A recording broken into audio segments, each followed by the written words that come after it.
Hello everyone, I am Shikha. Welcome back to my YouTube channel. आज की video में हम कवर करने वाले हैं इवोल्यूशन। ये इवोल्यूशन की फर्स्ट वीडियो है। इवोल्यूशन एंड इकोलॉजी दोनों CSIR नेट GRF में पार्ट लेती हैं एंड इनका वेटेज काफी अच्छा रहता है। स्टार्ट करते हैं इवोल्यूशन। इवोल्यूशन स्टार्ट करने से पहले हम कुछ थ्योरीज देखेंगे कि क्या साइंटिस्ट की थ्योरी रही इवोल्यूशन को लेकर। एक साइंटिस्ट हुए, बायोलॉजिस्ट हुए, लेमार्क। उन्होंने थ्योरी दिया, थ्योरी ऑफ लेमार्किज्म। उन्होंने 3 स्टेटमेंट दिए: effect of environment and change in needs, theory of use and disuse of organ, inheritance of acquired character. उन्होंने बोला कि जैसे जैसे एनवायरमेंटल कंडीशन चेंज होती हैं वैसे ही इन्फ्लुएंस होता है लिविंग ऑर्गेनिज्म पर और वो अपनी हैबिट्स को चेंज करने लगते हैं। उस हैबिट्स की वजह से उनके ऑर्गन मॉडिफाई होने लगते हैं और न्यू ऑर्गन फॉर्म हो जाते हैं। जब वो अपने न्यू ऑर्गन को कॉन्स्टेंटली यूज करते हैं तो वो स्ट्रॉन्ग एंड एफिशिएंट बन जाते हैं, और जिन ऑर्गन्स को वो यूज नहीं करते वो ऑर्गन्स वीक एंड इनएफिशिएंट रह जाते हैं एंड एक टाइम पे आके डिसअपियर हो जाते हैं। एंड जो उन्होंने ऑर्गन को यूज किया है वो ऑर्गन इनहेरिट हो जाते हैं एक्वायर्ड कैरेक्टर की फॉर्म में। Effect of environment and change in need means environmental condition change हुई, इन्फ्लुएंस हुआ, जिसकी वजह से हैबिट चेंज हुई और मॉडिफाई हो गए organ. Theory of use and disuse of organ, organ जो कॉन्स्टेंटली यूज होता रहा वो स्ट्रॉन्ग एंड एफिशिएंट बन गया और जो ऑर्गन यूज में नहीं आया वो वीक एंड इनएफिशिएंट हो गया। देन इनहेरिट हो गया एक्वायर्ड कैरेक्टर। उन्होंने एग्जाम्पल दिया जिराफ्स का। उन्होंने बोला कि पहले शॉर्ट नेक जिराफ्स होते थे, बट जब फ्रूट्स बहुत ऊंचे पेड़ पे लगने लगे तो उनको फ्रूट को लेने के लिए अपनी नेक को इंक्रीज करना पड़ा। कंटिन्यूसली वो अपने नेक का यूज करते रहे और वो नेक उनकी स्ट्रॉन्ग एंड एफिशिएंट हो गई, लॉन्ग हो गई उनकी नेक, और फिर ये कैरेक्टर उनका आगे जनरेशन में इनहेरिट हो गया। एक्वायर्ड कैरेक्टर मतलब जो उन्होंने अपनी लाइफ टाइम में एक्वायर करा वो कैरेक्टर उनका आगे न्यू जनरेशन में इनहेरिट हो गया। ये थी हमारी लेमार्किज्म की थ्योरी। बट क्या हुआ, वाइजमैन आए। वाइजमैन ने अपनी theory the, theory of germplasm. Theory of germplasm के अकॉर्डिंग कोई भी सोमैटिक कैरेक्टर्स इनहेरिट नहीं होता, ओनली जेनेटिक कैरेक्टर्स इनहेरिट होते हैं। कोई भी सोमैटिक कैरेक्टर नेक्स्ट जनरेशन में इनहेरिट नहीं होता। तो ये ड्रॉबैक साबित हुई लेमार्किज्म की थ्योरी के लिए एंड लेमार्किज्म की थ्योरी को इनवैलिड कर दिया।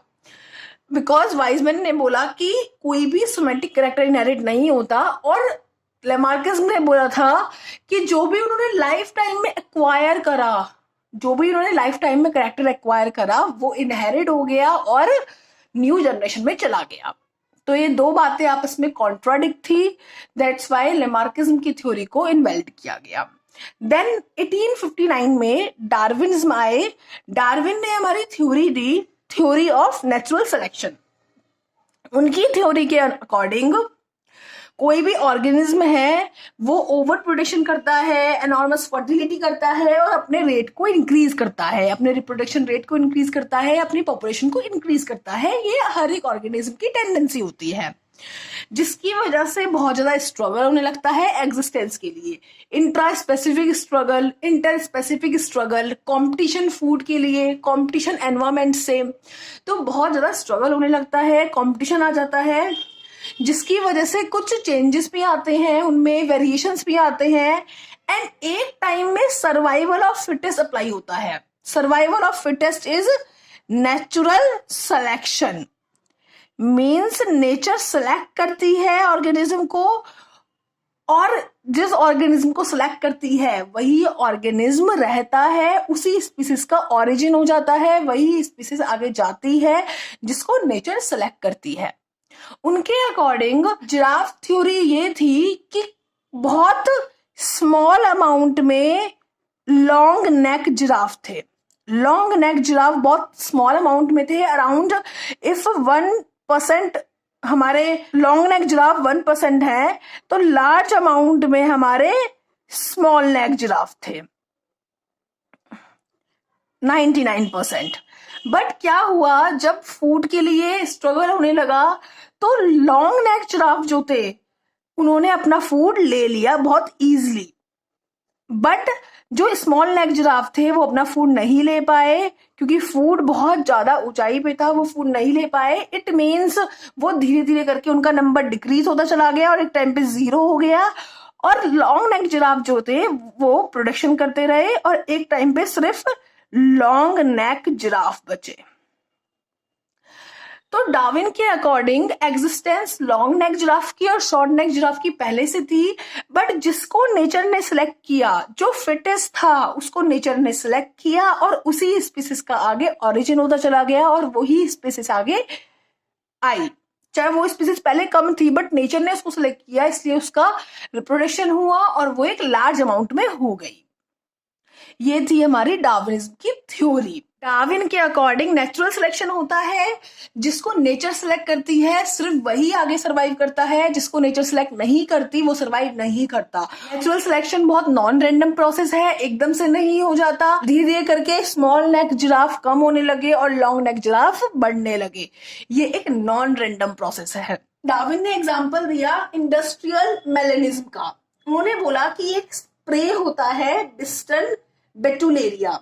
बिस्टन बेटुलेरिया में लाइट कलर्ड बिस्टन बेटुलेरिया बहुत ज्यादा अमाउंट में थे, बट डार्क कलर्ड बिस्टन बेटुलेरिया बहुत कम अमाउंट में थे। बट जैसे ही इंडस्ट्रियल रिवॉल्यूशन आया, जिसकी वजह से इंडस्ट्रीज आई और जो इंडस्ट्रीज का पॉल्यूशन था, उन्होंने ट्री की ट्रंक को ब्लैक कर दिया, जिसकी वजह से जो लाइट थे अब बिस्टन बेटुलेरिया वो विजिबल होने लगे और प्रे उनको बहुत इजीली कैच कर लेता था। वो विजिबल थे जिसकी वजह से प्रे बहुत इजीली कैच कर लेता था उनको। और एक टाइम आते आते जो लाइट कलर्ड बिस्टन बेटुलेरिया थे वो कम हो गए और धीरे धीरे जो डार्क कलर्ड बिस्टन बेटुलेरिया थे, जिनको प्रे रिकॉग्नाइज नहीं कर पाता था, कैच नहीं कर पाता था, वो उनकी अमाउंट बढ़ गई। तो ये कोई रैंडमनेस नहीं आई, एकदम से कोई प्रोसेस नहीं हो गया। धीरे धीरे करके एक की अमाउंट कम होती चली गई और एक की अमाउंट बढ़ती चली गई। जिसको नेचर ने सिलेक्ट किया, जिसको नेचर ने फेवर किया, उसका अमाउंट, उसकी रिप्रोडक्शन फर्टिलिटी बढ़ती चली गई और जिसको नेचर ने सिलेक्ट नहीं किया वो नहीं रहा नेचर में। तो ये थी डार्विनिज्म की थ्योरी। लेमार्किस ने बोला कि पहले शॉर्ट थे, शॉर्ट नेक से लॉन्ग नेक बन गई, उन्होंने अपने आप वो कैरेक्टरिस्टिक को एक्वायर्ड कर लिया और आगे इनहेरिट भी कर दिया। बट डार्विनिज्म के अकॉर्डिंग इन्होंने कुछ एक्वायर नहीं किया। लॉन्ग नेक भी थे, शॉर्ट नेक भी थे। शॉर्ट नेक ज्यादा थे, लॉन्ग नेक कम थे और शॉर्ट नेक सारे डिसअपियर हो गए क्योंकि नेचर ने उनको सिलेक्ट नहीं किया। बट जो लॉन्ग नेक थे वो आगे नेक्स्ट जनरेशन में जाते चले गए। अब ये जो डार्विनिज्म की थ्योरी थी, कुछ टाइम बाद मेंडल आए और मेंडल और डार्विन ने मिलकर जो थ्योरी दी वो थी नियो डार्विनिज्म थ्योरी। क्योंकि डार्विन को ये पता था कि कुछ ना कुछ वेरिएशन हो रहा है, कुछ ना कुछ चेंज भी हो रहा है, कुछ हेरिट भी हो रहा है, कुछ इनहेरिट भी हो रहा है और कुछ चेंज भी हो रहा है। बट वो चेंज जो हो रहा है, म्यूटेशन जो हो रहा है, वो किसकी वजह से हो रहा है? थी सिंथेटिक थ्योरी ऑफ इवोल्यूशन। इसने बताया कि जो म्यूटेशन हो रहा है डार्विनिज्म की थ्योरी में, कि उन्होंने अपने आप को एग्जिस्टेंस लेने के लिए, अपने आप को स्ट्रगल किया, अपने आप को एग्जिस्ट करने के लिए, उसकी वजह से उन्होंने कुछ म्यूटेशन किया। तो वो म्यूटेशन क्या है? जेनेटिक वेरिएशन है। वो म्यूटेशन जीन्स में हो रहा है, इसी वजह से वो इनहेरिट हो रहा है नेक्स्ट जनरेशन में। सो डार्विनिज्म की जो थ्योरी थी मेंडल के साथ मिलके वो नियो डार्विनिज्म थ्योरी हो गई। That is synthetic theory of evolution. ये था हमारा थ्योरी ऑफ इवोल्यूशन। अब एक आता है हमारा कि इवोल्यूशन क्यों जरूरी है। इसके रिगार्डिंग आती है हमारी एक red queen hypothesis. Red queen hypothesis के अकॉर्डिंग सारे ऑर्गेनिज्म को इवॉल्व होना बहुत जरूरी है। इफ ऑर्गेनिज्म अपने आप को अपडेट नहीं करेगा, इवॉल्व नहीं होगा, उनके अंदर म्यूटेशन नहीं आएगा, तो वो रेस से पीछे रह जाएगा। रेड क्वीन हाइपोथेसिस के अकॉर्डिंग कंटिन्यूसली इवॉल्व होना जरूरी है, अडेप्ट होना जरूरी है एनवायरमेंट के अकॉर्डिंग, अदरवाइज नेचर आपको सिलेक्ट नहीं करेगा और आप डिसअपेयर, आपकी जो कम्युनिटी है वो डिसअपेयर हो जाएगी। इफ कोई भी स्पीसीज चेंज होना बंद कर दे तो वो कंपटीशन को लूज कर जाएगी। जैसे कि पैरासाइट एंड होस्ट। होस्ट अपने आप को चेंज करता है, इवॉल्व करता है कि वो पैरासाइट की रेसिस्टेंस हो जाए, और पैरासाइट अपने आप को चेंज करता है कि वो होस्ट के रेसिस्टेंस ना हो। वो अपने आप को इवॉल्व करता है कि वो रेसिस्टेंस हो जाए पैरासाइट की, और पैरासाइट पे प्रेशर रहता है कि वो जो उसने रेसिस्टेंस हुआ है वो अपने आप को इवॉल्व कर ले कि वो रेसिस्टेंस ना रहे। तो इसलिए अपने आप को चेंज होना, जेनेटिकली अपने आप में चेंजेस लाने बहुत जरूरी है, और ये पॉसिबल है सेक्सुअल रिप्रोडक्शन के थ्रू। Sexual reproduction more chance provide करता है इवॉल्व होने के, म्यूटेशन होने के, as compare to asexual species. So ये था हमारा थ्योरीज इवोल्यूशन की। नेक्स्ट वीडियो में हम कवर करेंगे नेचुरल सिलेक्शन किस किस मोड से हो सकता है और उनके examples. So best of luck, thank you.